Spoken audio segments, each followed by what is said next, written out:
अच्छा, दो क्वेश्चंस आए हुए हैं, 1 मिनट में पहले ये देख लूं। सर, अनरजिस्टर्ड फर्म 100 से अबव वैल्यू क्लेम नहीं कर सकती, बिल्कुल नहीं कर सकती। ठीक है। अनरजिस्टर्ड फर्म पार्टनर्स को बिजनेस करने से रोक, देखिए, फर्म अनरजिस्टर्ड है तो इसका मतलब ये है कि पार्टनर्स के आपस में कोई भी डिस्प्यूट होंगे तो सीधी सी बात है वो कोर्ट नहीं जा सकते। ठीक है। अगर आपने अपने एग्रीमेंट में लिखा था अनरजिस्टर्ड फर्म है, पार्टनर बिजनेस करने लगा, तो इसका मतलब है आप उसे नहीं रोक सकते। ठीक है। बात समझ में आ रही है कि जो भी राइट्स एंड ऑब्लिगेशन आपने लिखी हुई हैं वो एप्लीकेबल, वो कोर्ट के जरिए इन्फोर्स नहीं कराई जा सकती। ठीक है। इसके अलावा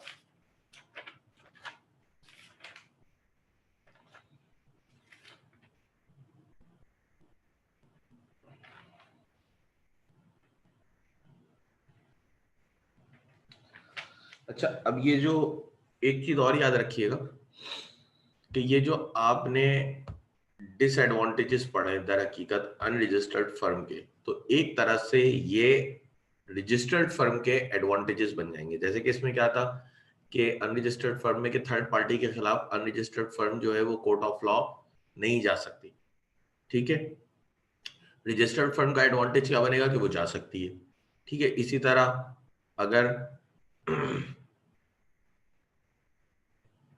ठीक है, इसी तरह अगर जैसे पार्टनर्स के आपस में डिस्प्यूट है तो अनरजिस्टर्ड फर्म उनके लिए भी कोर्ट जाके इन्फोर्स नहीं करा सकती, रजिस्टर्ड फर्म करा सकती है। तो ठीक है, तो जो इसके डिसएडवांटेज हैं वो रजिस्टर्ड फर्म के एडवांटेजेस बनेंगे। ये बात बता इसलिए रहा हूँ क्योंकि खालिद महमूद चीमा साहब ने अपनी किताब में अलग से लिखे हैं एडवांटेजेस ऑफ रजिस्ट्रेशन।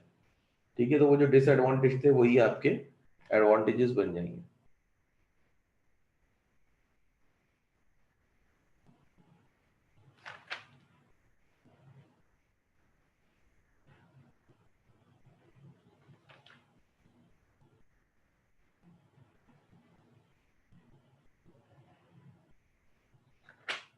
चाहे तो मैं थोड़ा सा डिस्कस करा देता हूँ। 1 मिनट, एक सवाल और है। सर, अनरजिस्टर्ड फर्म में ऑफिशियल असाइनी इंसॉल्वेंट पार्टनर की प्रॉपर्टी को रियलाइज करा सकता है? हाँ, देखें, फर्म अनरजिस्टर्ड थी लेकिन इंसॉल्वेंट डिक्लेयर हो गई तो वो तो काम होगा ना। उस पर तो मैंने आपको बताया ना, वो तो एक्सेप्शन है, उस पर कोई फर्क नहीं पड़ता। ठीक है। देखिए, इन्होंने यही बातें लिखी हुई है। एडवांटेजेस ऑफ रजिस्ट्रेशन के एडवांटेजेस क्या है? पहली बात इन्होंने लिखी है कि फर्म को क्या क्या एडवांटेजेस हैं। तो पहला एडवांटेज इन्होंने लिखा है, the registered firm can sue any partner of the firm. कि रजिस्टर्ड फर्म जो है वो किसी भी पार्टनर पे फर्म के सूट फाइल कर सकती है, फॉर एग्जांपल ड्यूटीज वगैरह के हवाले से। फिर है, the registered firm can file a suit against the third party for the enforcement of right arising the contract. वही बात लिखी हुई है कि थर्ड पार्टी पे भी सूट फाइल वगैरह कर सकती है।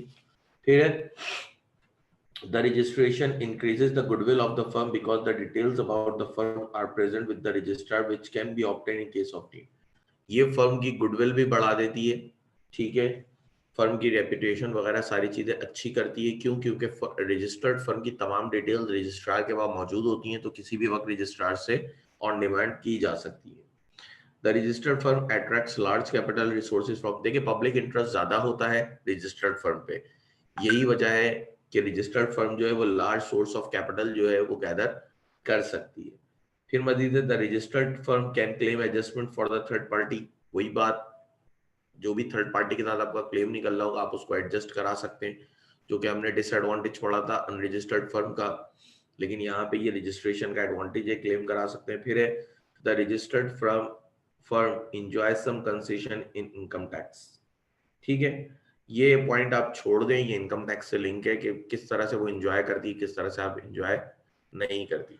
ठीक है। आपको भी पता है कि जो लोग फाइलर होते हैं वो कुछ बेनिफिट्स एंजॉय करते हैं, जो नॉन फाइलर होते हैं वो बेनिफिट्स एंजॉय नहीं करते। फॉर एग्जाम्पल, नॉन फाइलर का सर्विसेज पे टैक्स 17% कट जाता है, फाइलर का 10% कटता है। ठीक है। तो इसी तरह फर्म्स के भी हिसाब किताब होते हैं। फिर आप आते हैं एडवांटेजेस टू पार्टनर पे, कि रजिस्ट्रेशन कराने के पार्टनर्स को क्या एडवांटेज है। तो पार्टनर को ये एडवांटेज है कि the partners of registered firm can sue in the court to settle their disputes. कि जो भी पार्टनर के आपस में डिस्प्यूट्स होंगे वो उसके लिए कोर्ट जा सकते हैं। फिर है, the partners can sue the firm for their claims. Partner firm के ऊपर भी सू कर सकते हैं अगर उनका कोई क्लेम निकल रहा है, फॉर एग्जाम्पल रिटायरमेंट वगैरह के वक्त। In registered firm, the new person has less doubt on becoming a partner because he know that at dispute he can take a help of court. फिर जो नया आने वाला पार्टनर होता है उसका भी ट्रस्ट लेवल जो होता है वो रजिस्टर्ड फर्म पे ज्यादा होता है, क्योंकि उसको पता है कि कल को अगर कोई डिस्प्यूट आया, ठीक है, तो मैं कोर्ट भी जा सकता हूं, तो उसका भी एक ट्रस्ट लेवल जो है वो ज्यादा होता है. फिर in case of registered firm, the person who leave the firm cannot be held responsible for the firm debt after their retirement from firm because the record of the registrar of firm will show that they have left the firm. Registration होगी firm की, तो आपको पता है कि जब भी कुछ चेंज आएगा तो आपने रजिस्ट्रार के बाद अपडेट कराना है. तो अगर कोई जाने वाला पार्टनर है जो रिटायरमेंट ले रहा है, तो आप उसको फ्यूचर डेट के लिए धोखेबाजी से भी लायबल नहीं ठहरा सकते, क्योंकि रजिस्ट्रार के पास तमाम रिकॉर्ड आपका अपडेट होगा. फिर क्रिएटर्स को भी कुछ एडवांटेजेस हैं, वो भी देख लेते हैं. अच्छा, जितनी भी चीजें मैंने खालिद महमूद चीमा साहब की यहाँ पे डिस्कस करी हैं, वो तमाम की तमाम जो है मैं आपको व्हाट्सएप कर दूंगा. ठीक है, जो भी चीजें मैंने खालिद महमूद चीमा साहब की किताब से डिस्कस करी है, क्योंकि पार्टनरशिप का मोस्ट हमारा जो है आज लास्ट चैप्टर होगा, तो वो भी एंड हो जाएगा, तो पार्टनरशिप एक्ट हमारा एंड हो जाएगा, और नेक्स्ट वीक में इसका भी टेस्ट ले लूंगा. Advantages to creditor. The partner of a registered firm cannot deny the creditors from getting membership of the firm.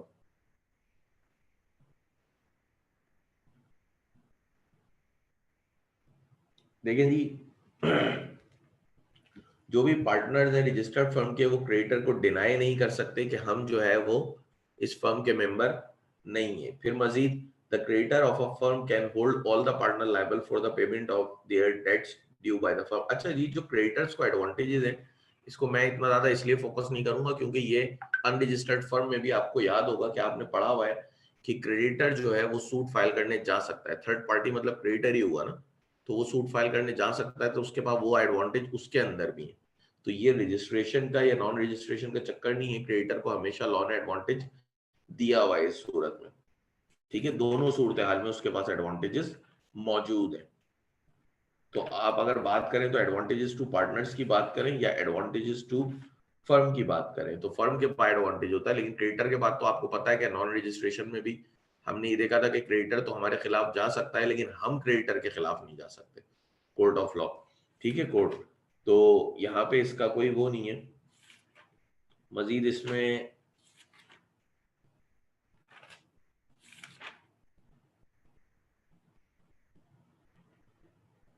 और तो कोई बात नहीं लिखी, तो हम आगे लेके चलते हैं.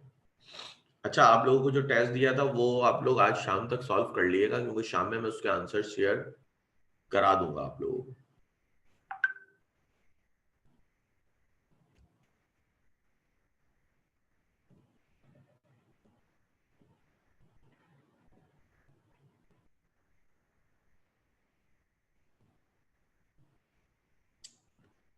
हमने मेरे ख्याल से लाइबिलिटीज तक कर लिया था.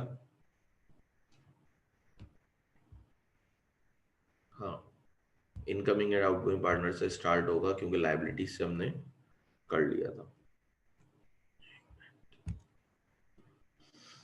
देखिए, पार्टनरशिप फर्म में हमने पहले भी पढ़ा है कि आपने इसके एडवांटेजेस में भी देखा था कि कभी भी किसी भी पार्टनर को अपॉइंट भी कर सकते हैं आप, और कैपिटल वगैरह को उसमें इन्वेस्ट करा सकते हैं, या और भी मुख्तलिफ वजूहात होती हैं जिसकी बेस पे पार्टनर्स आते भी हैं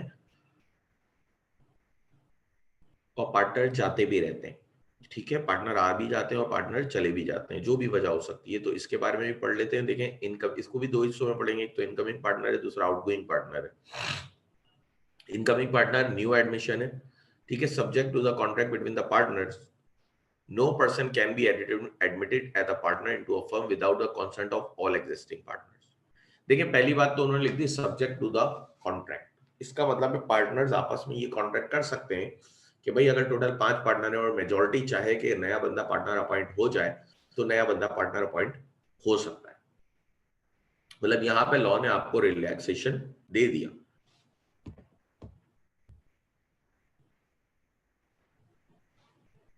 जी, टेस्ट मुझे आप व्हाट्सएप पे पर्सनल व्हाट्सएप करिएगा. ठीक है, ग्रुप पे शेयर नहीं करिएगा. जिसने सॉल्व कर ले वो मुझे पर्सनली व्हाट्सएप कर.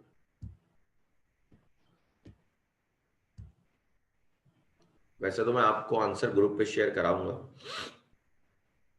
ठीक है जी.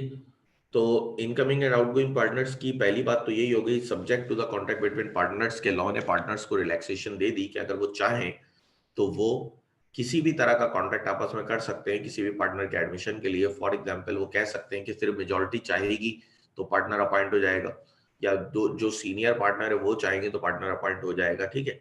लेकिन अगर वो कोई कॉन्ट्रैक्ट नहीं करते, लॉ इस उनका एग्रीमेंट इस मामले में साइलेंट रहता है, तो लॉ कहता है कि no person can be admitted as a partner into a firm without the consent of all existing partner. कि जब तक कोई भी शख्स फर्म में पार्टनर अपॉइंट नहीं हो सकता जब तक के तमाम एग्जिस्टिंग पार्टनर्स की हाँ हो उसके लिए, ठीक है। कि तमाम एग्जिस्टिंग पार्टनर जब तक ना चाहेंगे कोई भी शख्स पार्टनर अपॉइंट नहीं हो सकता। Mutual confidence and trust among the partners being an essential ingredient of an ideal partnership, it is very much natural that there must be a consent of all the partners to the introduction of a new partner unless the partners have already agreed otherwise। वही बात उन्होंने लिखी है, उन्होंने कहा है कि भाई देखें पार्टनरशिप बिजनेस में यही होता है कि जो पार्टनर का म्यूचुअल ट्रस्ट होता है वही पार्टनरशिप की बेसिकली आइडियल पार्टनरशिप का एक इंग्रेडिएंट है, एक जरूरी हिस्सा है। क्यों? क्योंकि जब तक उनमें आपस में म्यूचुअल ट्रस्ट नहीं होगा वो पार्टनरशिप डिसॉल्व हो जाएगी, वो पार्टनरशिप कामयाब नहीं रह सकती। तो इसीलिए लॉ ने कहा है कि अगर आपने आपस में कोई एग्रीमेंट नहीं किया हुआ तो कोई भी partner without the consent of all existing partner नया अपॉइंट नहीं हो सकता। अगर आपने नया पार्टनर अपॉइंट करना है तो आपने सबसे हाँ कर डालनी है, ठीक है। अब जब नया पार्टनर आएगा आपको पता है कि फर्म के कुछ लाइबिलिटीज भी होती हैं, कुछ एसेट्स भी होते हैं, ठीक है। लाइबिलिटीज भी होती हैं, क्लेम्स भी चल रहे होते हैं, कुछ भी होता है। तो ये भी जरूरी है कि नए पार्टनर की क्या लाइबिलिटी होगी, ठीक है। ये भी बहुत जरूरी बात है कि नया आने वाला पार्टनर है उसकी क्या लाइबिलिटी होगी, ठीक है। तो लॉ कहता है a new partner becomes liable for the debts and acts of the firm only from the date he is admitted as a partner. He can not be held liable for the acts of the old firm. A new partner may, however, agree to be liable for the debts existing prior to his admission, but such agreeing will not give to a prior creditor the right of suing him because of the absence of privity of contract.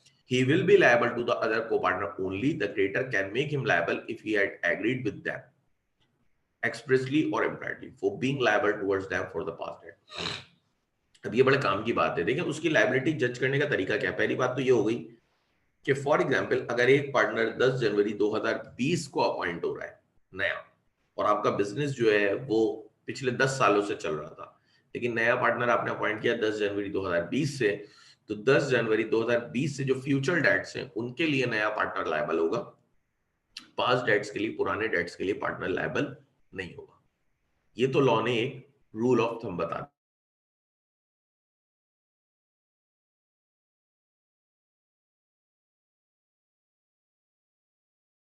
दिया, ठीक है। एक rule, ठीक है, कि नया partner जो है वो एग्री कर जाए इस बात से, ठीक है, वो एग्री कर जाए इस बात से कि ठीक है आपकी फर्म की, देखें कोई भी शख्स इतनी आराम से एग्री नहीं करता, जरूर उसके लिए भी कोई लुक्रेटिव ऑप्शन होता है। हो सकता है उसको इस बिजनेस में बहुत ज्यादा चार्म नजर आता हो, बहुत ज्यादा ग्रोथ नजर आती हो कि बिजनेस बहुत आगे जाएगा, तो वो इस बात के लिए भी एग्री कर सकता है कि ठीक है मैं आपके पास डेट के लिए भी लायबल हूं, ठीक है। वो एग्री कर सकता है अगर वो चाहे तो, ये उसके ऊपर है कि अगर वो चाहे तो वो एग्री कर ले कि ठीक है मैं आपके पास डेट के लिए भी लायबल हूं। लेकिन अगर वो एग्री कर लेता है उसके बावजूद भी जो क्रेडिटर है ना वो उसको लायबल नहीं ठहरा सकता। वो अदर को पार्टनर्स के तो लायबल है जो उसके दूसरे को पार्टनर, लेकिन क्रेडिटर के लिए लायबल नहीं है। क्रेडिटर उस पर सूट फाइल नहीं कर सकता, क्रेडिटर एग्जिस्टिंग ओल्ड पार्टनर्स पे ही सूट फाइल करेगा। क्रिएटर के लिए वो कब लायबल होगा? जब क्रिएटर से वो एग्री करे कि हाँ ये बंदा भी आपके लिए लायबल है, क्रिएटर से वो एग्री करे अलग से, तो क्रिएटर के लिए लायबल होगा। अदरवाइज वो अदर को पार्टनर्स के लिए तो पास डेट के लिए लायबल है, लेकिन क्रिएटर के लिए लायबल नहीं होगा। क्लियर है ये भाई? क्लियर है पॉइंट? फिर इसके बाद है retirement of a partner.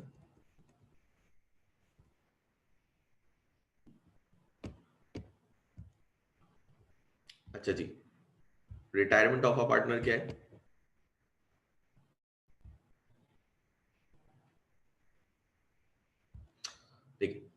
partner is set to be retired. A partner is set to retire when the surviving partners continue to carry on the business of the firm and the member retiring ceases to be a partner. देखिए partner को retire किया हुआ कब तस्वुर किया जाएगा, जब partner जो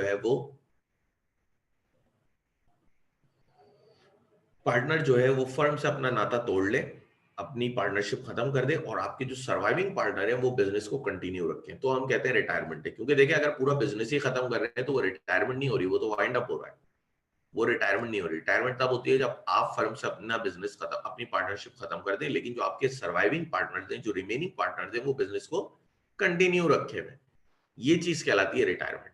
अगर पूरा बिजनेस क्लोज हो जाए तो वो रिटायरमेंट नहीं होगी, वो वाइंड अप में चली जाएगी, क्या आपने तो बिजनेस ही बंद कर दिया। ठीक है, रिटायरमेंट हम कहते तभी हैं कि पूरा बिजनेस जो है वो चल रहा हो लेकिन आपने अपनी पार्टनरशिप से पीछे हट गए हो, आपने अपनी पार्टनरशिप खत्म कर दी उस फर्म के साथ, तो हम कहते हैं कि ये पार्टनर रिटायर्ड पार्टनर है, रिटायर हो गया। ठीक है, अब इसमें मेथड क्या क्या होते हैं?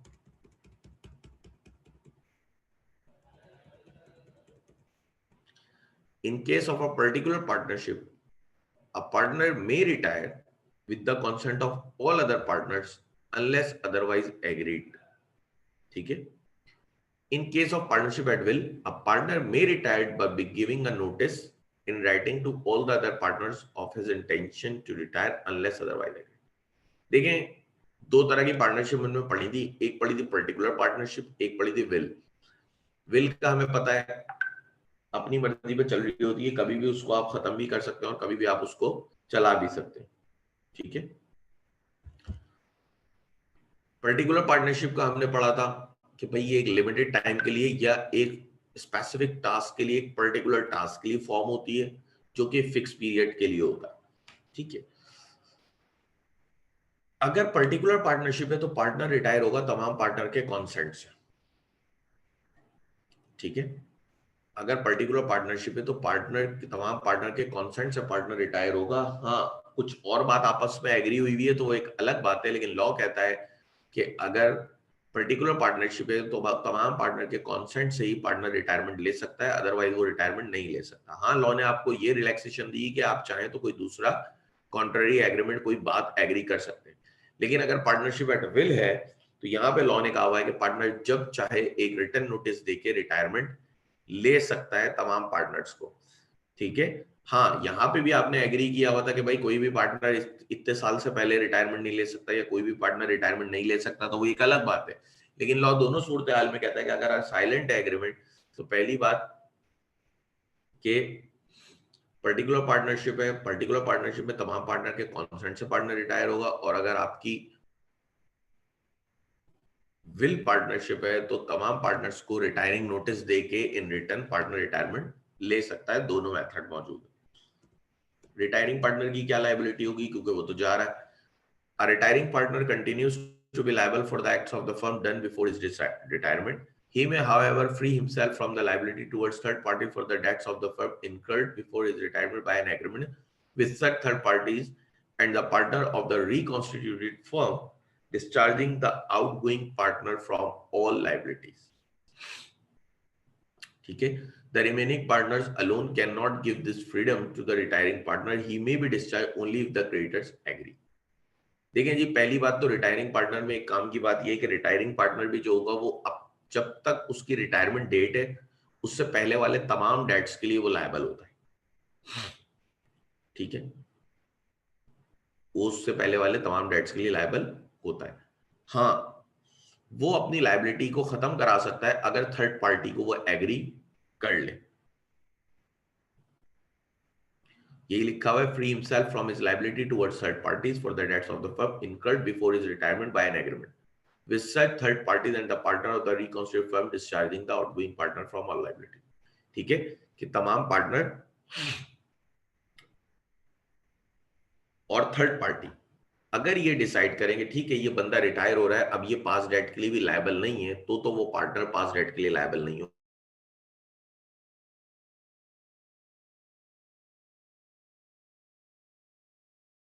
होगा। लेकिन party consent, without creditor consent ये बात नहीं कह सकते कि आप पास डेट के लिए लायबल नहीं है। ठीक है, बकौल उनके आप पास डेट के लिए लायबल हैं। फिर आपके पास आता है मजीद, a retiring partner also continues to be liable for the acts of the firm even after retirement until public notice is given of the fact of retirement. Similarly, the partners of the reconstituted firm continue to be liable for the acts of the retired partner through done after retirement until public notice is given of retirement. कहते हैं कि retirement notice देना भी बहुत जरूरी है कि आप पब्लिक नोटिस दें, क्योंकि देखें अगर आप पब्लिक नोटिस नहीं देंगे तो जो भी रिटायरिंग पार्टनर है वो तब तक लायबल रहेगा फर्म के डेट के लिए जब तक के पब्लिक नोटिस नहीं आता। इसी तरह फर्म के लिए भी वो पब्लिक नोटिस बहुत मायने रखता है, क्योंकि जब तक वो पब्लिक नोटिस नहीं देते तब तक जो रिटायरिंग पार्टनर के एक्ट्स हैं उसके लिए भी फर्म लायबल रहेगी। क्यों, ऐसा क्यों है? आपको पता है कि रिटायरमेंट पार्टनर एक्टिव पार्टनर को ही पब्लिक नोटिस देना होता है। ठीक है, ऐसा इसलिए है क्योंकि वो आपका एक्टिव पार्टनर था। जब वो आपका एक्टिव पार्टनर था तो वो आपके बिहाफ पे एग्रीमेंट्स करता था, और आपको पता है कि पार्टनरशिप एक म्यूचुअल एजेंसी है, तो हर पार्टनर दूसरे पार्टनर्स का एक एजेंट है और प्रिंसिपल भी है। तो इसी तरह से अगर retiring partner no public notice नहीं देता तो भी वो फर्म के फ्यूचर डेट के लिए लायबल रहता है। और अगर फर्म पब्लिक नोटिस नहीं दे, for example public notice firm के लिए भी उतना ही जरूरी है। क्यों? क्योंकि अगर पब्लिक नोटिस नहीं आएगा तो उसके तमाम एक्ट्स के लिए भी फर्म भी लायबल रहेगी। ठीक है, तो ये जो बेसिकली नोटिस का काम है, अब ये आपकी फर्म भी दे सकती है क्योंकि उसके लिए भी बहुत जरूरी है, और रिटायरिंग पार्टनर खुद भी दे सकता है। दोनों में से कोई भी दे सकता है, लेकिन याद रखिएगा कि स्लीपिंग या डॉर्मेंट पार्टनर के लिए पब्लिक नोटिस देना जरूरी नहीं है। नहीं, स्लीपिंग पार्टनर के लिए पब्लिक नोटिस देना जरूरी नहीं है, ये सिर्फ एक्टिव पार्टनर के लिए होते हैं।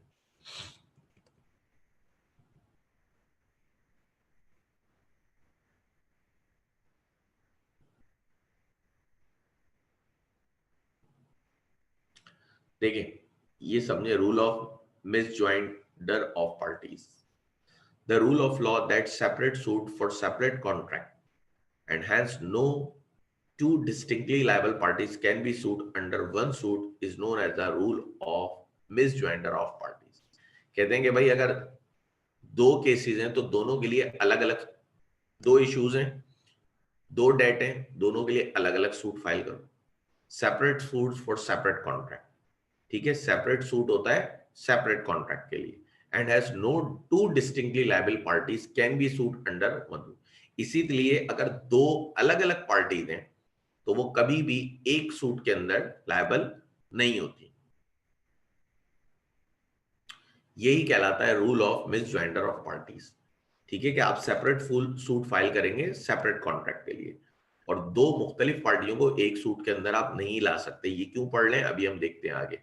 लेकिन this rule should be remembered while making an incoming or outgoing partner liable for the debts of the firm.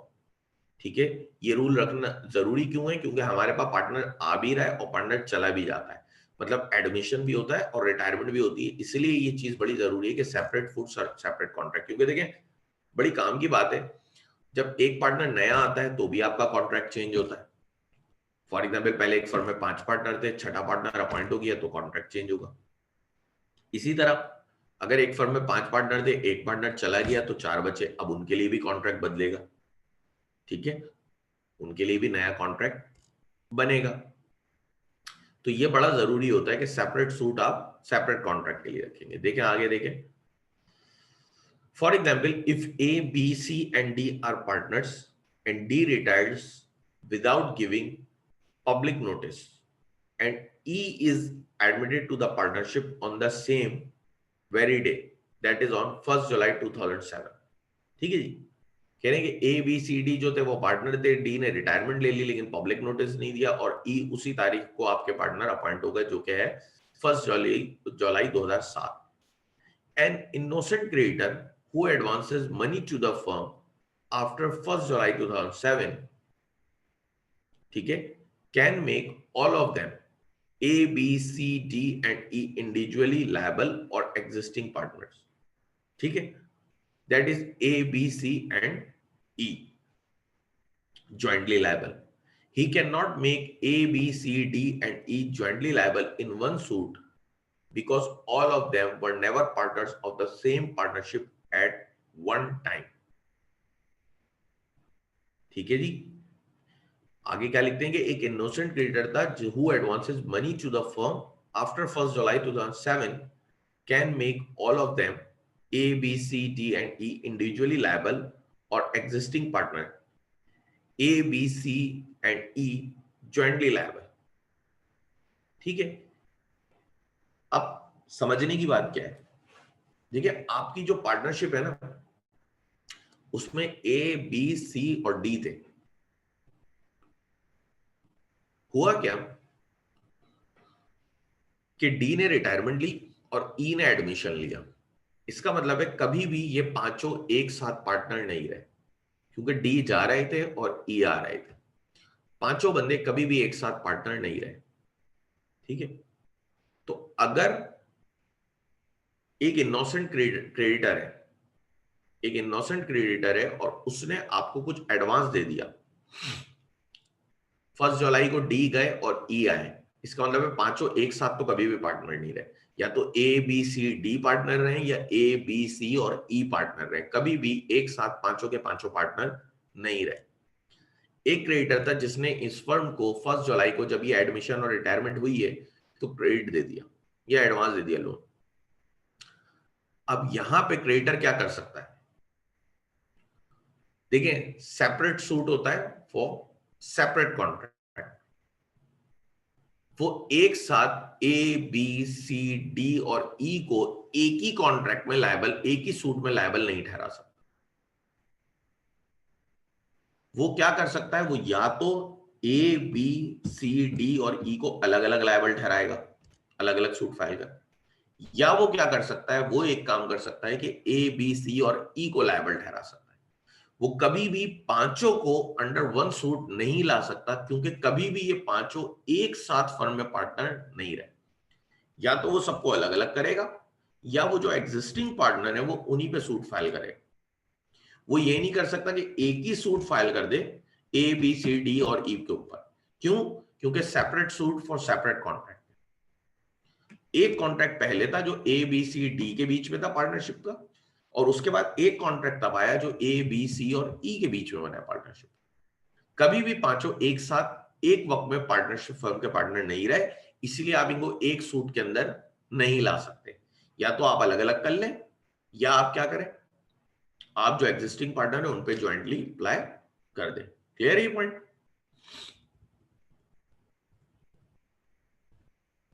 अगर कुछ पूछना है इस पॉइंट में समझ में नहीं आया तो बताएं, वरना फिर मैं आगे चलता हूं।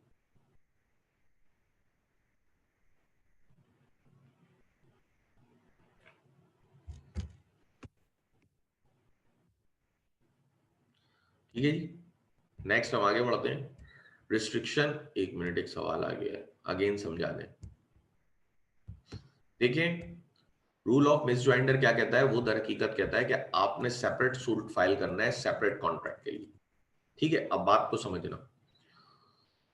देखो जब भी एक पार्टनर जाता है या दूसरा पार्टनर आता है, तुम्हारा कॉन्ट्रैक्ट भी चेंज होता है, क्योंकि हमने ये पढ़ा हुआ है कि पार्टनरशिप जो है एक कॉन्ट्रैक्ट के तहत वजूद में आती है। इसलिए जब भी कोई पार्टनर जाए या नया पार्टनर आए, कॉन्ट्रैक्ट चेंज होगा। ठीक है, तो कभी भी अब जो हमारी एग्जाम्पल है उसमें हुआ ये कि ए बी सी और डी पार्टनर थे, डी ने रिटायरमेंट का ऐलान करा और उसी तारीख को 1 जुलाई को हमने ई को पार्टनर ले लिया। तो इसका मतलब है कॉन्ट्रैक्ट तो हमारा चेंज हो गया, क्योंकि देखो पहले एक कॉन्ट्रैक्ट था जो ए बी सी डी के बीच में था, अब वो कैंसिल हो गया। अब नया कॉन्ट्रैक्ट कौन सा बन गया, ए बी और सी और ई के बीच। क्लियर है, दो कॉन्ट्रैक्ट बन गए। अब अगर कोई क्रेडिटर 1 जुलाई के बाद फर्म को कर्जा दे देता है, ठीक है, फर्म को कर्जा दे देता है, तो देखो हुआ क्या, हुआ ये कि अगर कोई क्रेडिटर फर्म को कर्जा दे रहा है तो उसके बाद अगर वो चाहे कि मैं लायबल ठहराऊं तो वो एक सूट फाइल नहीं कर सकता इन पांचों के ऊपर, नहीं कर सकता। क्यों? सेपरेट कॉन्ट्रैक्ट सेपरेट सूट, ये पांचों कभी भी एक साथ एक कॉन्ट्रैक्ट में रहे ही नहीं है।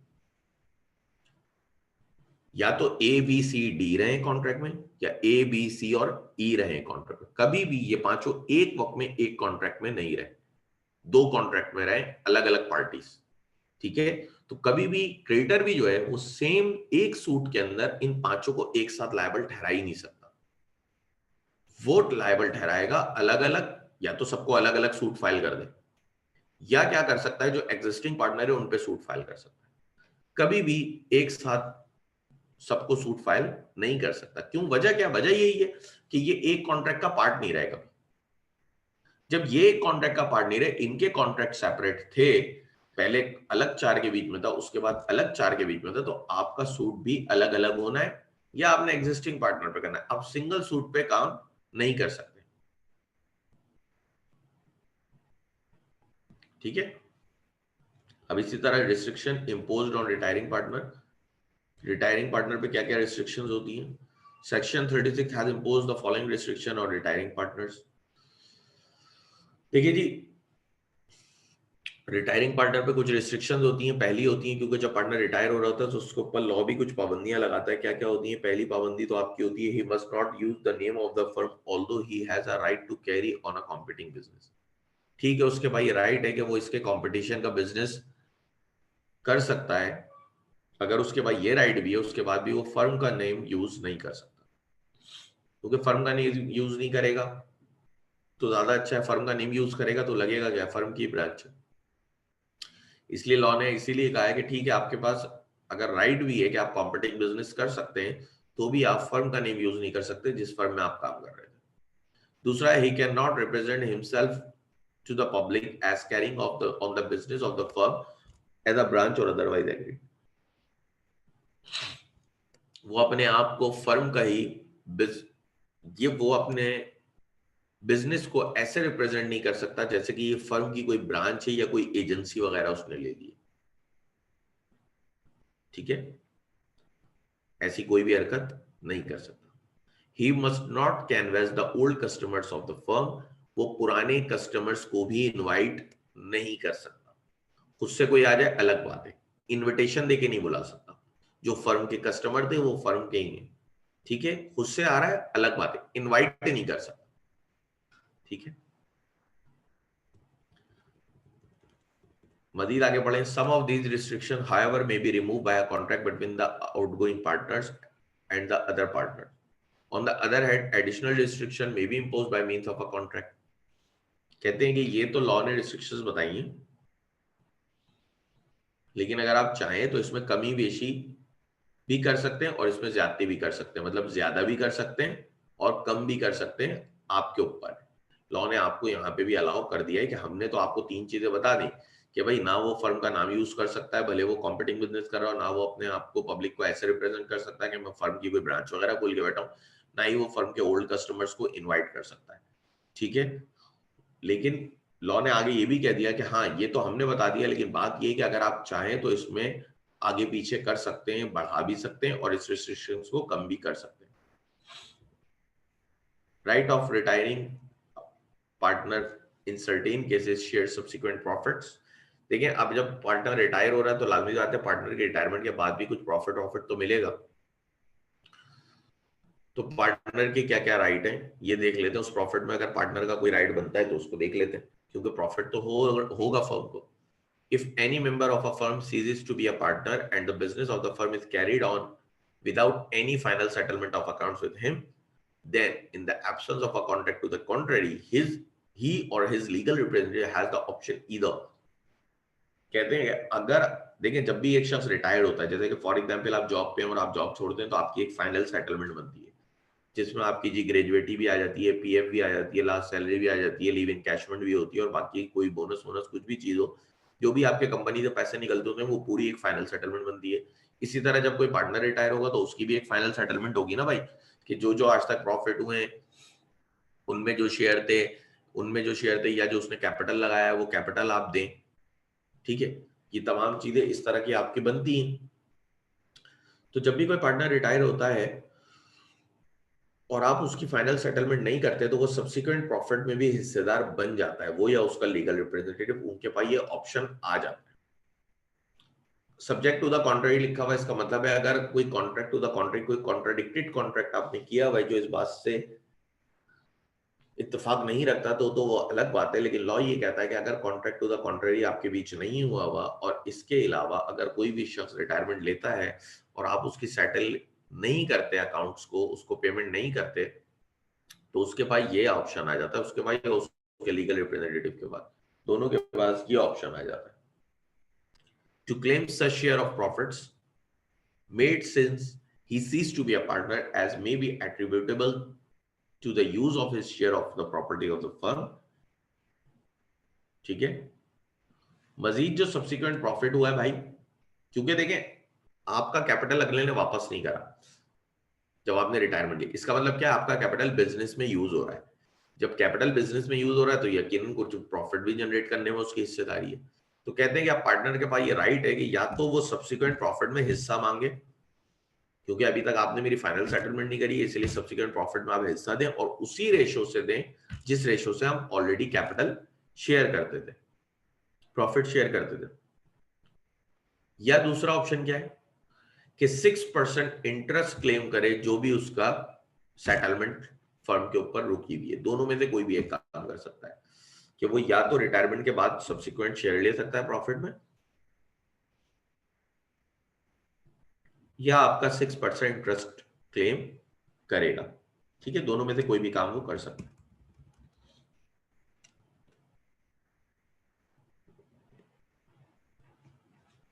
फिर आपके पास है एक्सपल्जन ऑफ पार्टनर, किसी पार्टनर को निकालना।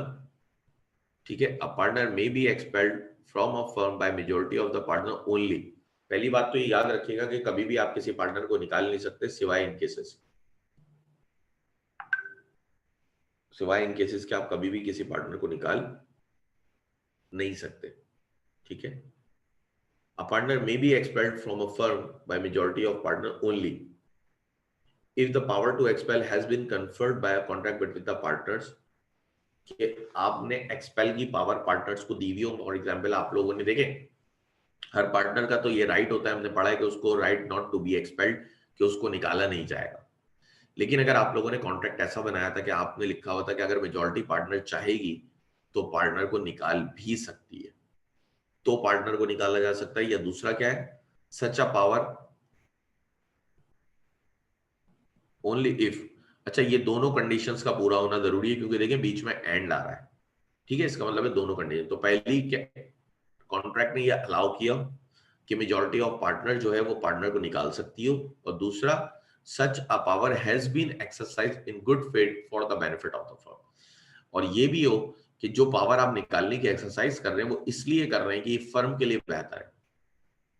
फॉर एग्जाम्पल एक पार्टनर फ्रॉड करता था, एक पार्टनर फ्रॉड करता था, तो आपने सोचा कि यार हमारे पास ये राइट भी है कि हमारे कॉन्ट्रैक्ट में ये राइट भी मिला हुआ है कि मेजोरिटी पार्टनर चाहे तो किसी पार्टनर को निकाल सकती है, और दूसरा इसको निकालना फर्म के लिए बेनिफिट है क्योंकि ये फ्रॉड करता है लोगों से और फर्म की रेपो खराब कर रहा है, तो आप पार्टनर को निकाल लें। लेकिन देखें अगर एक पार्टनर काम में बहुत अच्छा है और आपको उससे प्रोफेशनल जेलिसी हो रही है और आपने अपने साथ 4-6 पार्टनर्स को मिला के मेजोरिटी बना ली, तो आप किसी पार्टनर को निकाल नहीं सकते। क्यों नहीं निकाल सकते? क्योंकि वो फर्म के बेनिफिट में नहीं है, वो तो आपका पर्सनल बेनिफिट है कि आपको वो बुरा लगता है। ठीक है, फर्म का वो बेनिफिट नहीं है। तो दोनों कंडीशंस का पूरा होना जरूरी है। पहली कंडीशन क्या है? पहली कंडीशन है कि पावर आपको एग्रीमेंट से मिली हुई हो कि मेजॉरिटी ऑफ पार्टनर्स जो है या जो भी एग्रीड एग्रीमेंट है कि इसके तहत पार्टनर को एक्सपेल किया जा सकता हो। और दूसरी बात कि जो भी पार्टनर एक्सपेल कर रहे हैं वो आप फर्म के बेनिफिट के लिए कर रहे हो। ठीक है, the partner who is being expelled must be given reasonable notice and opportunity to explain his position and remove the cause of his expulsion. अच्छा, जिस पार्टनर को भी आप निकालेंगे उसको आप एक रीजनेबल नोटिस देंगे। ये नहीं करेंगे कि आपने खटक से आया वो पेपर पकड़ा है कल से तुम हमारे पार्टनर नहीं हो, नहीं, आप उसको एक रीजनेबल नोटिस देंगे। उस रीजनेबल नोटिस के बाद उसको अपॉर्चुनिटी दी जाएगी कि वो एक्सप्लेन करे अपनी पोजीशन और अपने ऊपर लगे हुए क्लॉजेस को हटाए। फॉर एग्जाम्पल आप लोगों ने उस पर चार्ज लगाया था कि तुम बाहर से फ्रॉड कर रहे हो, तो ये उस पर जरूरी है कि उसको ये अपॉर्चुनिटी मिले कि वो उसको चार्ज को हटाने के लिए मेहनत करे, वो सॉरी फैक्ट्स प्रोवाइड करे और उस चार्ज को हटाने की पूरी कोशिश करे। ठीक है, कहने का मतलब ये कि एक तो एक्सपल्जन की पावर आपको एग्रीमेंट से मिल रही हो, दूसरा एक्सपल्जन की पावर बोनाफाइड में यूज हो रही हो। ठीक है, बोनाफाइड गुड फेथ में यूज हो रही हो।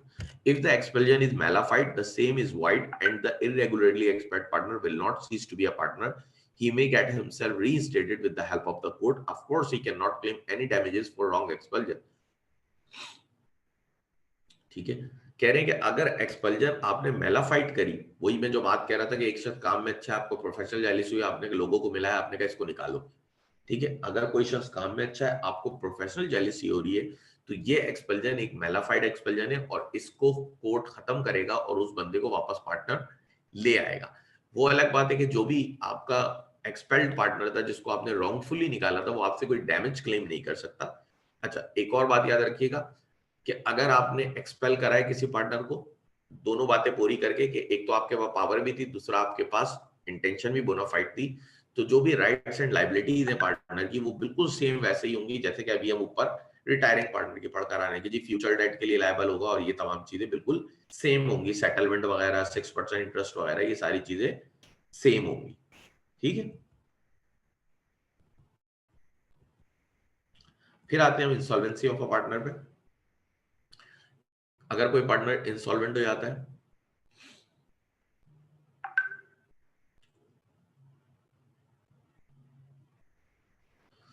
where a partner in a firm adjudicated as insolvent, he ceases to be a partner on the date on which the order of adjudication is made. Whether or not the firm is thereby dissolved will depend upon the agreement of partnership between the partners. कहते हैं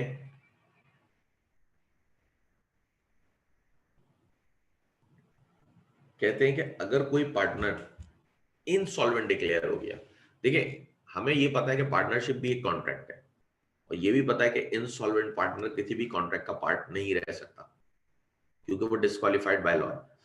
अगर कोई शख्स insolvent हो गया तो जिस दिन से वो इंसॉल्वेंट डिक्लेयर हुआ है उस दिन से आपकी पार्टनरशिप का वो पार्टनर नहीं रहेगा। बाकी पार्टनर बिजनेस कंटिन्यू रखेंगे नहीं रखेंगे ये एग्रीमेंट पे डिपेंड करता है, लेकिन वो शख्स बिजनेस का पार्टनर नहीं रह सकता। Where under contract between the partners, the firm is not dissolved by the adjudication of a partner as an insolvent. The estate of partners so adjudicated is not liable for any act of the firm, and the firm is not liable for any act of the insolvent done after the date on which the order of adjudication is made. It is to be noted that unlike a retiring partner, an insolvent partner is not required to give a public notice of his being adjudicated insolvent in order to absolve himself from liability for future acts of the firm. देखिए जी, पहली बात, जिस दिन partner insolvent declare होगा उस दिन से वो पार्टनर नहीं रह सकता फर्म का, लेकिन जो भी पास डेट थे उनके लिए तो उसकी जो प्रॉपर्टी फर्म में लगी थी वो लायबल होगी, लेकिन फ्यूचर डेट्स के लिए देखिए अब दो तरीके हैं ना, या तो अगर आपकी पार्टनरशिप एग्रीमेंट इस तरह था, आपने लिखा था एक भी पार्टनर इंसॉल्वेंट वगैरह डिक्लेयर हुआ पार्टनरशिप खत्म कर देंगे। लेकिन अगर पार्टनरशिप ऐसा था कि भाई अगर कोई पार्टनर इंसॉल्वेंट होता है तो रिमेनिंग पार्टनर बिजनेस को कंटिन्यू रखेंगे, इसका मतलब आपकी पार्टनरशिप खत्म नहीं हो रही और वो इंसॉल्वेंट डिक्लेयर हुआ है, उसका बिजनेस में कुछ ना कुछ कैपिटल तो लगा हुआ है।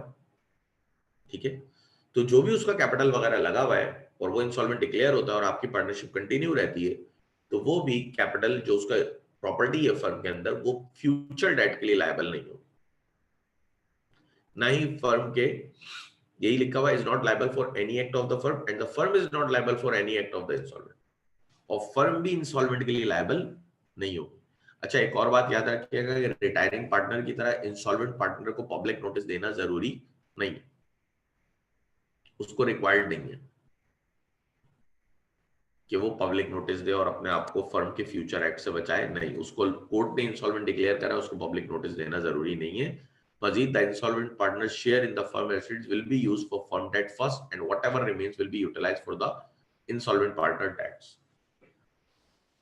ठीक है, कह रहे हैं कि जो भी फर्म में उसका कैपिटल लगा हुआ था तो उस डेट से पहले पहले, जिस डेट को वो इंसॉल्वेंट डिक्लेयर हुआ उससे पहले पहले डेट के लिए तो वो लायबल था, तो जो भी फर्म में उसकी प्रॉपर्टी है वो पहले उस डेट के लिए यूज होगी जिसके लिए वो लायबल है, उसके बाद वो उसके पर्सनल डेट्स के लिए यूज होगी, मजीद फर्म के डेट के लिए वो लायबल नहीं रहेगी।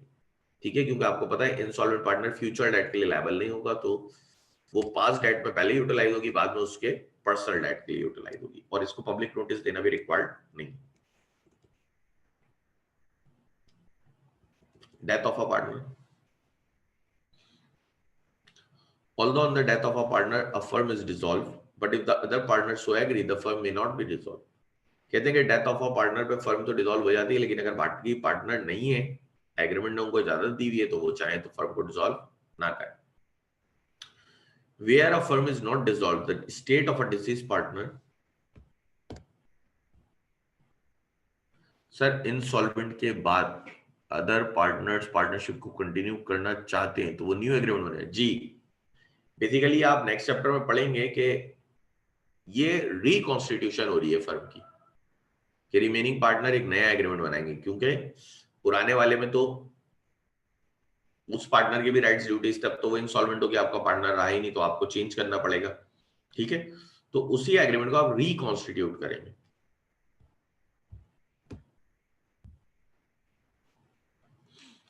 अच्छा जी, डेथ ऑफ अ पार्टनर।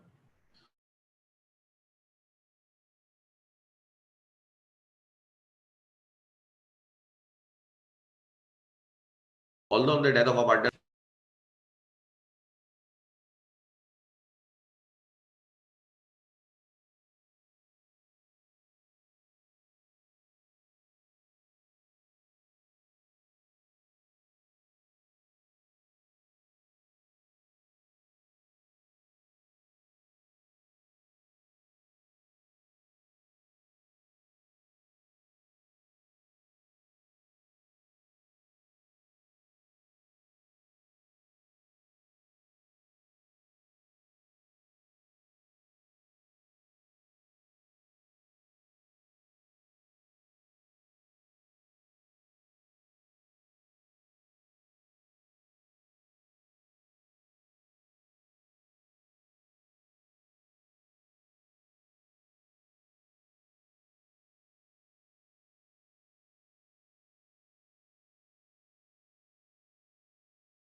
अच्छा जी, डेथ ऑफ अ पार्टनर पे आ जाए। Although on the death of a partner the firm is not dissolve, a firm is dissolve, but if the other partner so agree the firm may not be dissolve. Where a firm is not dissolved, the estate of a deceased partner is not liable for any act of the firm done after his death. His estate is liable only for the liabilities undertaken during his lifetime. No public notice of death is required to relieve the deceased partner estate from future liability. बहुत आसान सा है कि जब आपके partner की death हो जाती है तो फर्म डिसॉल्व होती है, लेकिन अगर आप कंटिन्यू रखना चाह रहे हैं, बिजनेस को कंटिन्यू कर रहे हैं, तो उसका जो कैपिटल बिजनेस में लगा हुआ है, ठीक है, उसके वो सिर्फ लायबल होगा पास्ट डेट के लिए, उसके इंतकाल से पहले पहले। फ्यूचर डेट के लिए लायबल नहीं है, और डेथ ऑफ पार्टनर में भी पब्लिक नोटिस रिक्वायर्ड नहीं है। It is important to note that the provision of Section 36, restriction imposed on retiring partner, and Section 37, rights of retiring partner to share subsequent profit in certain cases, which have been discussed under the heading of retiring of a retirement of a partner, are also applicable when partner ceases to be a partner by expulsion, insolvency or death. कह रहे हैं कि जो आपने restriction के section पढ़े थे और जो आपने सब्सिक्वेंट प्रॉफिट के सेक्शन पढ़े थे, कि सब्सिक्वेंट प्रॉफिट में हिस्सा ले ले अगर उसकी फाइनल सेटलमेंट नहीं, या 6% इंटरेस्ट ले ले, ठीक है, दोनों सूरत हाल में, ठीक है, दोनों सूरत हाल में आपका जो ये जो दोनों सेक्शन है ये सेम अप्लाई होंगे डेथ पे, इंसॉल्वेंसी पे या एक्सपेल्जन पे। ठीक है, ये सेम अप्लाई यहाँ पे भी हो रहे होंगे। फॉर एग्जाम्पल अगर कोई पार्टनर एक्सपेल हो रहा है उसके ऊपर भी यही होगा कि भाई फर्म का नाम यूज नहीं कर सकता, आप फर्म के पुराने कस्टमर को नहीं बुला सकता, और इसी तरह उसका प्रॉफिट शेयरिंग भी कि या तो सब्सिक्वेंट प्रॉफिट ले या 6% पर एनम इंटरेस्ट ले। इंसॉल्वेंसी की केस में यही है और डेथ के भी केस में यही है। डेथ में लाजमी बात है लीगल रिप्रेजेंटेटिव पे आ जाएंगी तमाम चीजें। ठीक है, मजीद आते हैं आप revocation of continuing guarantee. Continuing guarantee आपको पता है जो कि सीरीज ऑफ ट्रांजैक्शंस के लिए ली जाती है, कभी भी एक सिंगुलर अमाउंट के लिए नहीं ली जाती। A continuing guarantee given to a firm or to a third party in respect of the transaction of a firm in the absence of contract to the contrary revoked as to future transaction from the date of any change in the constitution of firm। देखें basically partner की death होना, partner insolvent declare होना, नए partner का आना या किसी partner को निकाल देना, इन तमाम चीजों में आपका पार्टनरशिप एग्रीमेंट चेंज हो रहा है। पार्टनरशिप एग्रीमेंट चेंज हो रहा है, इसका मतलब है रिकॉन्स्टिट्यूशन हो रही है फर्म की। अगर फर्म की कोई रिकॉन्स्टिट्यूशन होती है और फर्म के पास ऑलरेडी किसी की कंटिन्यूइंग गारंटी थी, तो वो ऑटोमेटिकली रिवोक्ड हो जाएगी रिकॉन्स्टिट्यूशन से from for future debts. Past debt के लिए वो गारंटी वैलिड थी, लेकिन कोई भी रिकॉन्स्टिट्यूशन अगर होती है तो फ्यूचर डेट के लिए वो गारंटी ऑलरेडी रिवोक्ड हो जाएगी। क्लियर?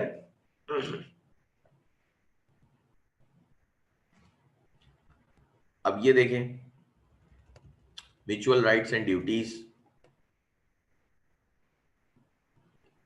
देखिए बड़ा आसान सा है भाई, टॉपिक है ये, आप पढ़ लिएगा कि म्यूचुअल राइट्स एंड ड्यूटीज क्या होंगी। कॉन्स्टिट्यूशन ऑफ द फर्म होगा, नया पार्टनर आए या पुराना जाए तो हो सकता है उनके रेशोज वगैरह भी चेंज होंगे, तो ये तमाम वही बातें लिखी हुई हैं। बहुत आसान सा टॉपिक है ये, आप पढ़ लिएगा, ना आप समझ आए तो फिर मुझसे कल पूछ लिएगा।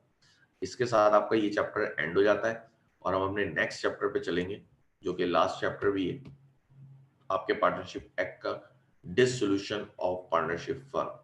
क्योंकि हमारे पास बड़ी कॉमनली दो टर्म्स आती हैं, कभी कभी हम बोलते हैं डिसोल्यूशन ऑफ पार्टनरशिप, कभी कभी हम बोलते हैं डिसोल्यूशन ऑफ फर्म। दोनों में डिफरेंस है, ठीक है, दोनों में एक बहुत बड़ा डिफरेंस है। अगर आप किसी को डिसोल्यूशन, एक मिनट में जरा इस किताब को भी देख लूं खाली, में चीमा साहब ने उस चैप्टर में कुछ लिखा,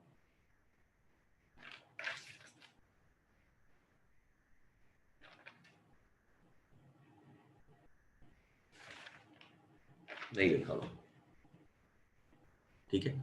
देखिए जी, डिसोल्यूशन ऑफ पार्टनरशिप कहूं या डिसोल्यूशन ऑफ फर्म कहूं, दोनों में बड़ा फर्क है और लॉ ने इनको क्लियरली डिस्टिंग्विश किया हुआ, डिस्टिंक्ट किया आपस में।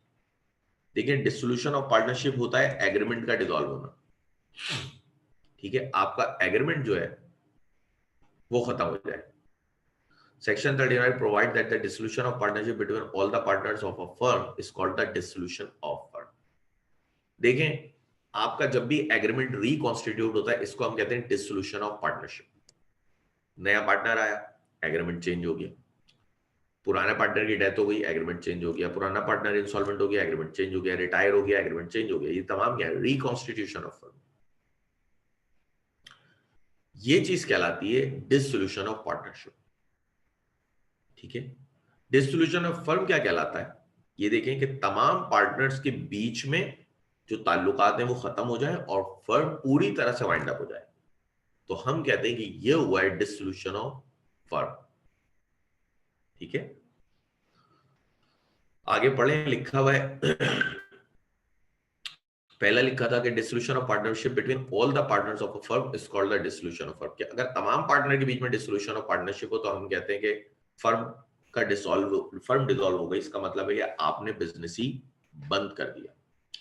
लेकिन अगर कोई पार्टनर आ रहा है, कोई पार्टनर जा रहा है, आपके एग्रीमेंट में चेंज आ रहा है, तो हम कहते हैं कि ये डिसोल्यूशन ऑफ पार्टनरशिप हुआ है, क्योंकि बेसिकली हमारा एग्रीमेंट रिकॉन्स्टिट्यूट हुआ है, हमारी फर्म रिकॉन्स्टिट्यूट हुई है, उसके आइन में चेंज आया है। जो आइन क्या है, वो जो उसका एग्रीमेंट बना हुआ था उसमें चेंज आया है, इसका मतलब है ये डिसोल्यूशन ऑफ पार्टनरशिप है, डिसोल्यूशन ऑफ फर्म नहीं है। It follows that the dissolution of a firm necessarily involves the dissolution of partnership as well, but the dissolution of the partnership may not involve the dissolution of firm। ठीक है, आसान सी बात यही कि याद रखेंगे जब पूरी तरह से बिजनेस खत्म हो जाए वो चीज कहलाएगी डिसोल्यूशन ऑफ फर्म। और अगर एग्रीमेंट में सिर्फ चेंज आ रहा है कि नया पार्टनर आ रहा है, नया जा रहा है और बिजनेस चल रहा है, तो हम कहते हैं ये चीज कहलाएगी डिसोल्यूशन ऑफ पार्टनरशिप। मोड्स क्या क्या होंगे डिसोल्यूशन ऑफ फर्म के? A firm may be dissolved in any of the following ways। ठीक है जी, पहला, क्योंकि पार्टनरशिप एक एग्रीमेंट के तहत ही वजूद में आती है तो एग्रीमेंट के तहत खत्म भी हो सकती है। A firm may be dissolved with the consent of all the partners or in accordance with the contract between the partners। Partnership is created by contract, it can also be terminated by contract। वही बात कह रहे हैं कि भाई firm को आप dissolve कर सकते हैं, तमाम पार्टनर का कॉन्सेंट ले लें और पार्टनर्स आपस में डिसाइड कर लें कि हम ये बिजनेस को मजीद कंटिन्यू नहीं करना चाह रहे, और क्योंकि ये एक कॉन्ट्रैक्ट के तहत क्रिएट हुई थी इसीलिए ये एक कॉन्ट्रैक्ट के तहत खत्म भी की जा सकती है, टर्मिनेट भी की जा सकती है। Notice where the partnership is at will, the firm may be dissolved by any partner giving notice in writing to all the partners of his intention to dissolve the firm. Of a notice of dissolution, once given, cannot be withdrawn without the consent of other partners. कह रहे हैं कि अगर partnership at will थी तो कोई भी partner कभी भी फर्म को डिसॉल्व करने का नोटिस बाकी तमाम पार्टनर को दे सकता है कि हम इस फर्म को डिसॉल्व कर देते हैं। हाँ, ये याद रखिएगा, अगर एक दफा उसने नोटिस प्लेस कर दिया तो उसके बाद वो विड्रॉ नहीं कर सकता जब तक कि तमाम पार्टनर्स कॉन्सेंट ना देंगे ठीक है तुम अपना नोटिस वापस ले लो। कोई एक पार्टनर ने भी अगर कॉन्सेंट नहीं दिया तो वो अपना नोटिस वापस नहीं ले सकता। ठीक है, the firm is dissolve as from the date mentioned in the notice as the date of dissolution।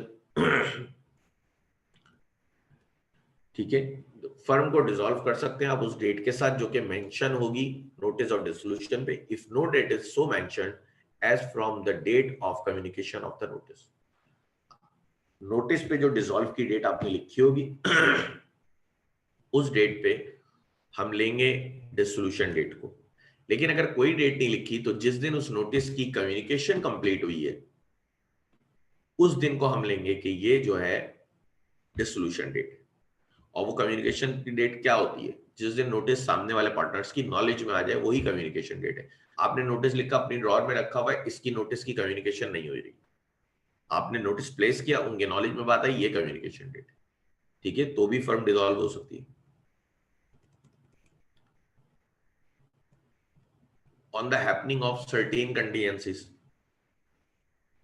अब इन तमाम सूरत हाल में भी हो सकता है लेकिन इन तमाम सूरत हाल में ये भी है कि सब्जेक्ट टू द कॉन्ट्रैक्ट है, पार्टनर चाहे तो कैरी कर भी सकते हैं, चाहे तो फर्म को डिसॉल्व कर भी सकते हैं। पहला, if constituted for a fixed term by the expiry of that term, एक खास मुद्दत के लिए बनाई गई थी, पर्टिकुलर पार्टनरशिप थी, मुद्दत खत्म हो गई, फर्म डिसॉल्व हो गई। दूसरा, if constitute to carry out one or more adventures or undertaken by the completion thereof, एक खास टास्क के लिए बनाई गई थी, टास्क पूरा हुआ, फर्म डिसॉल्व हो गई। डेथ ऑफ अ पार्टनर, एक पार्टनर की डेथ हो गई या कोई भी पार्टनर में लिखा है इंसॉल्वेंट डिक्लेयर हो गया तो आपकी फर्म को डिसॉल्व होना होता है। लेकिन ये क्या है? सब्जेक्ट टू द कॉन्ट्रैक्ट है, अगर आप चाहें तो कैरी कर लें। जैसे कि हम ऊपर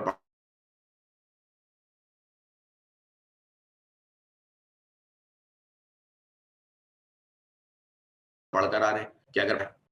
द पार्टनरशिप एग्रीमेंट में provide that the firm will not dissolved in any of the aforementioned circumstances, such provision is valid। उन्होंने यहाँ भी ये बात लिख दी कि देखिए ऊपर हमने चार बातें करी हैं कि इन चारों सूरत हाल में फर्म डिसॉल्व हो जाती है, लेकिन अगर पार्टनरशिप एग्रीमेंट कह रहा है कि इन चीजों में हम अपनी फर्म डिसॉल्व नहीं करेंगे, सिर्फ पार्टनरशिप का डिसॉल्व होगा, फर्म डिसॉल्व नहीं होगी, डिसोल्यूशन ऑफ पार्टनरशिप होगा, डिसोल्यूशन ऑफ फर्म नहीं होगा, तो लॉ ने कहा है अलाउ है, बिल्कुल वैलिड प्रोविजन। ठीक है जी। फिर नेक्स्ट है कंपल्सरी डिसोल्यूशन, अब डिसोल्यूशन करना जरूरी है। क्यों? अ firm is compulsorily dissolve under any of the following circumstances, इनमें से कोई भी सर्कमस्टांसेस हुए तो आपकी फर्म को कंपल्सरी डिसॉल्व होना है। पहला, when all the partners or all the partner but one are adjudged insolvent, तमाम पार्टनर या एक को छोड़ के तमाम पार्टनर इंसॉल्वेंट डिक्लेयर हो जाए तो भी फर्म डिसॉल्व हो जाएगी। एक को छोड़ के एक के रहने का फायदा नहीं है, क्यों? क्योंकि वो अकेले तो पार्टनरशिप कर ही नहीं सकता। ठीक है, तो एक को छोड़ के तमाम पार्टनर इंसॉल्वेंट डिक्लेयर हो जाए या तमाम पार्टनर ही इंसॉल्वेंट डिक्लेयर हो जाए तो भी फर्म डिसॉल्व हो जाएगी। दूसरा, when some event has happened which make it unlawful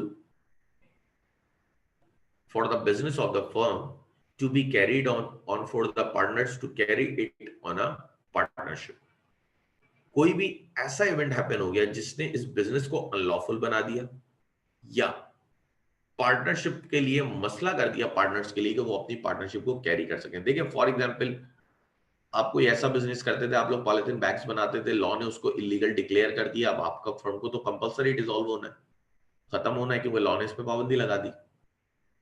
ठीक है, या कोई ऐसी सूरत हाल हो गई जिसकी वजह से अब आप अपनी पार्टनरशिप को कैरी नहीं कर सकते। When any partner who is a citizen of a foreign country becomes an alien enemy because of the declaration of war between his country and Pakistan, ठीक है, जैसे कि पार्टनर एलियन एनिमी डिक्लेयर हो गया, where however a firm is carrying on more than one adventure or undertaking, the illegality of one or more shall not of itself cause the dissolution of firm in respect of its lawful adventures or undertaking। कह रहे हैं कि देखें अब मसला क्या है, दो पार्टनर थे, पहली पॉइंट तो उन्होंने बताया भाई सारे पार्टनर इंसॉल्वेंट डिक्लेयर हो गए, फर्म को डिसॉल्व करना है।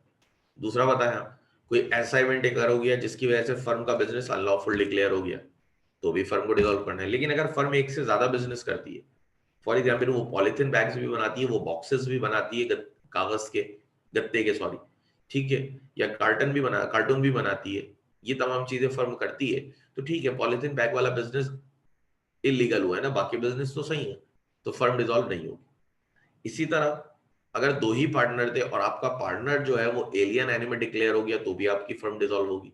अगर दो से ज्यादा लोग थे, एक पार्टनर एलियन एनिमी डिक्लेयर हुआ है, तो फर्म डिसॉल्व नहीं होगी, आपकी पार्टनरशिप डिसॉल्व होगी।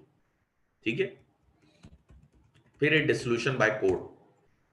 कभी कभी कोर्ट भी अपनी डिस्क्रिप्शन पे डिसोल्यूशन का ऑर्डर कर देता है। ठीक है, कभी कभी कोर्ट भी कर देता है।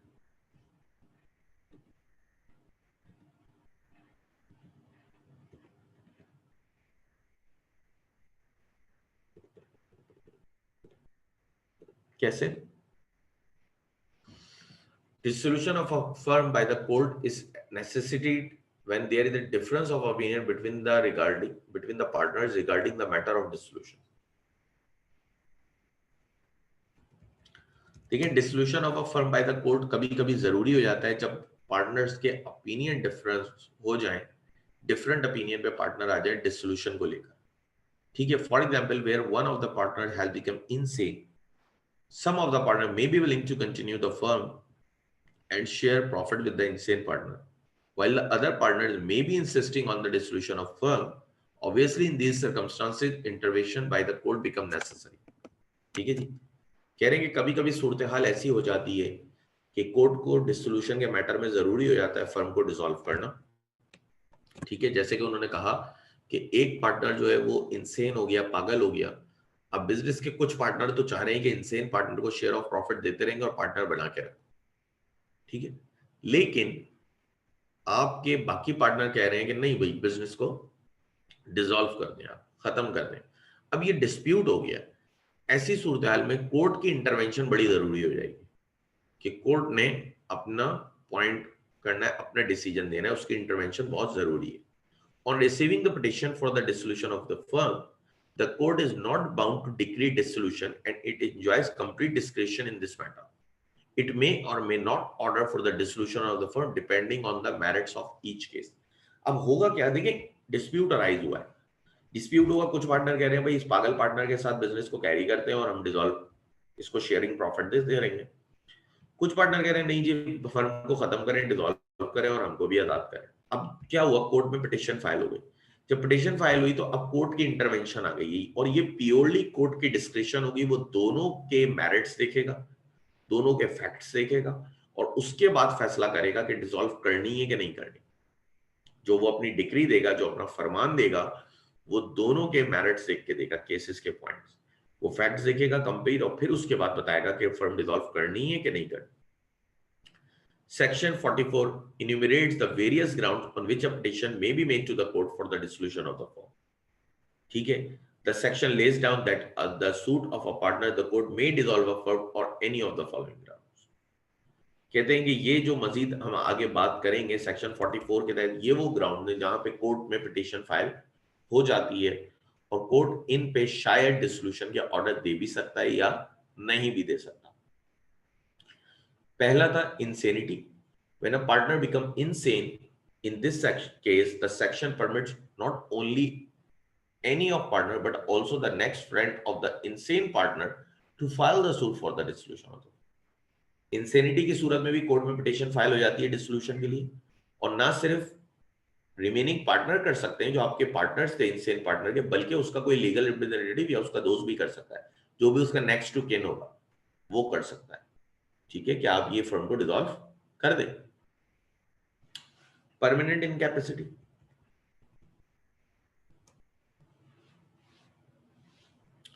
when a partner other than the partner suing becomes permanently incapable of performing his duties as a partner।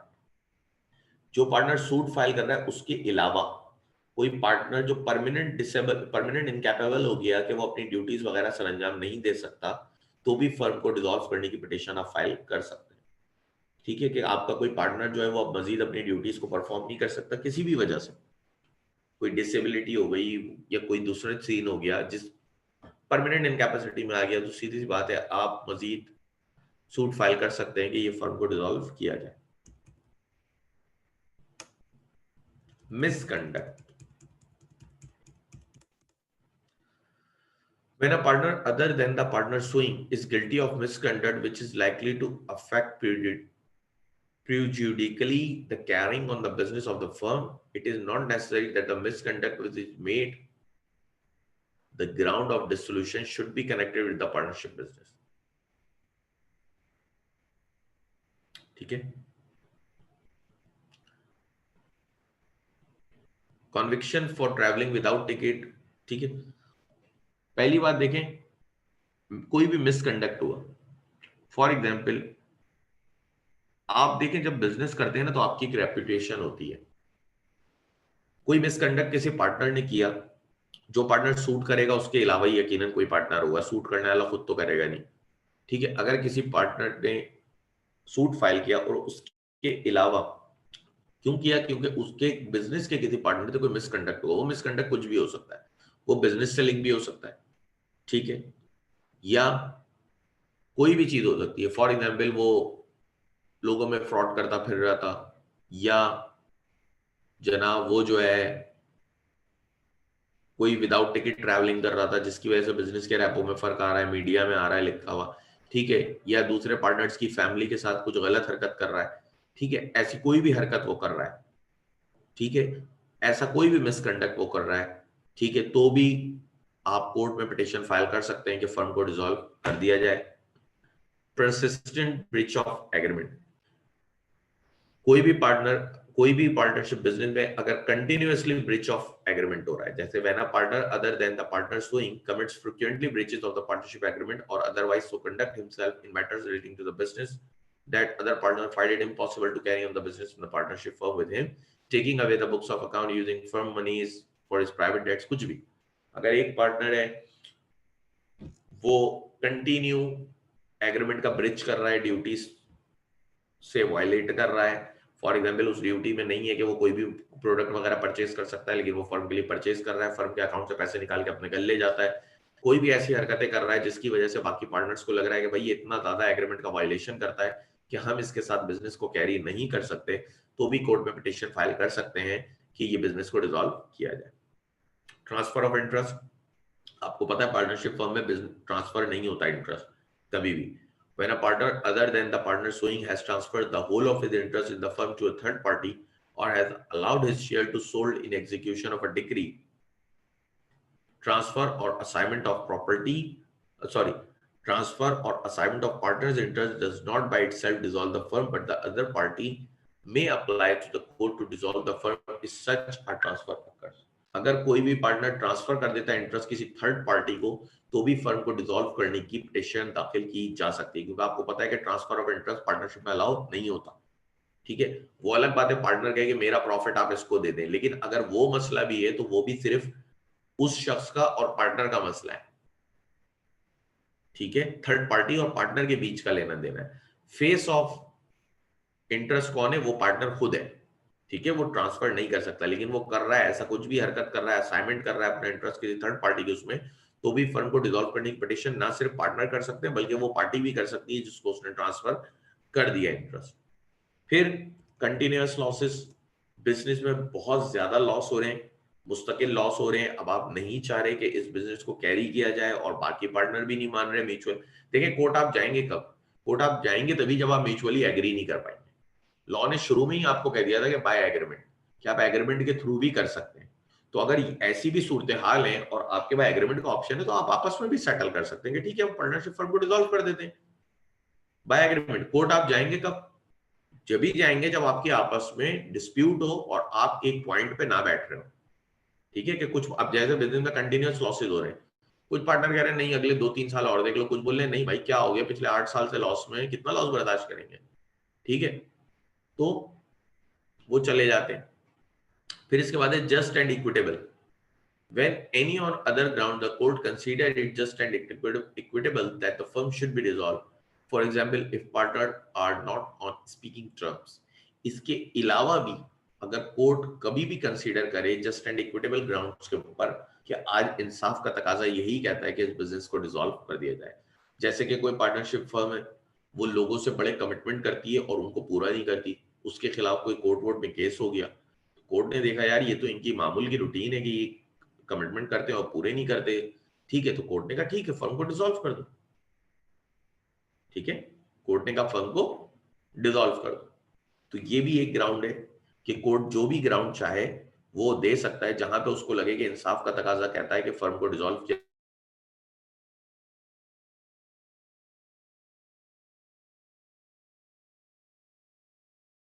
है, तो वहां पे भी टेस्ट के हवाले से आप लोग शाम तक कर लीजिएगा 6-7 बजे तक। ठीक है, क्योंकि फिर मैं आपको आंसर्स वगैरह शेयर करा दूंगा और फिर उसको थोड़ा बहुत देख लेंगे। व्हाट्सएप पे मुझे मैसेज कर दिया तो मैं आपको थोड़े से एमसीक्यूज उसको डिस्कस कर लूंगा जिसमें आपको जो समझ में ना आए जब आंसर शेयर हो और आपको समझ में ना आए कि क्या गलती थी। ठीक है, तो आप जो है वो मुझे व्हाट्सएप में वॉइस मैसेज भेज दिएगा, मैं आपको उसका रिप्लाई कर दूंगा, एक्सप्लेन कर दूंगा वो चीज। ठीक है, अच्छा कोशिश यही करिएगा कि आप ग्रुप में भेजें व्हाट्सएप, ताकि जब मैं ग्रुप में रिप्लाई करूं तो बाकियों को भी समझ आ जाए, वो बाकी भी सुन लें उस चीज को।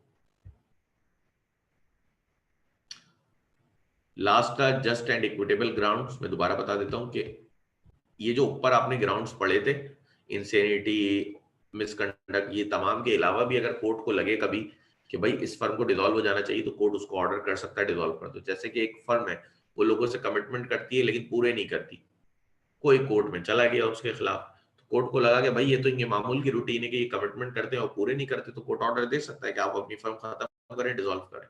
ठीक है, तो जब भी कोर्ट को इंसाफ का तकाजा ये कहेगा कि भाई आप जो है इसको डिसॉल्व करें तो कोर्ट उसको उस ग्राउंड के ऊपर डिसॉल्व करवा सकती है। ठीक है जी, यहीं तक रखते हैं। दोबारा बता देता हूं कि आप लोग जो भी टेस्ट होगा उसके आंसर चेक करिएगा, जो एमसीक्यूज आपको समझ में ना आए आप ग्रुप पे ही मैसेज करिएगा ताकि मैं ग्रुप पे ही रिप्लाई करूं, बाकी भी सुन लें उसको। अच्छा जी, अल्लाह हाफिज।